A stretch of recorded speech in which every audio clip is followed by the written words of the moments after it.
Very good morning. So in this session, we would focus on fluvial landforms. Now, fluvial means by the action of water. So whatever landforms that we would study today would be formed by the action of water, either in the early stage, which is the erosional features, or in the later stage, which is the depositional features. So in the early stage, the major feature that we would see is V-shaped valley. Then is the gorge. So V-shaped valley is a depression through which the river flows in, and it has a narrow floor, unlike the U-shaped valley in glaciers, as we have seen, where a huge mass of glacier ice flows through and creates a wide floor. In contrast to that, fluvial landforms, V-shaped valley has a narrow floor and it is formed in the upper course of the river. So Tyne River, Dartmoor is one such good example. Then is the waterfall. Now waterfall occurs when there is hard rock, soft rock arrangement. So what happens is this rock does not erode, this erodes, then this does not erode and this erodes higher, right? So it creates a falling structure and this is called as waterfall. Now it is always in a structure of alternate bands of hard and soft rocks which are arranged. Niagara Falls is one such good example. Then is gorge. Now gorge is steeper than the V-shaped valley and has a higher undercutting, and further than that you have canyons that would be seen. So Grand Canyon is one of the important structures that would be seen. Now river, when it's flowing in its youth stage, curves as it sees the depositions along, right? Now what happens is depositions are seen on the inner bank, the outer bank is through the erosional features that is created, and this river flows in this structure. One of the very classic examples of meandering river is Mississippi River in United States. Now these are some of the major erosional landforms. The depositional landforms of rivers are again unique.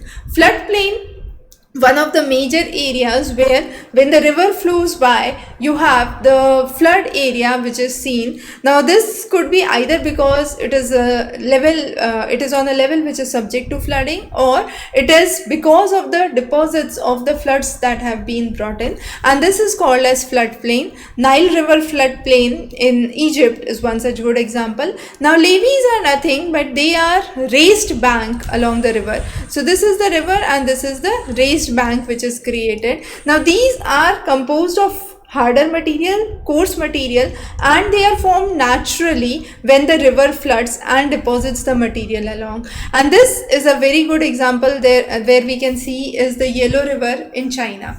Now the next one is a very interesting structure that you can see here, and this is the Oxbow Lake. Now when the meandering river meanders, it at some point cuts off, and this cut off structure occurs as a Oxbow Lake of the shape of oxbow.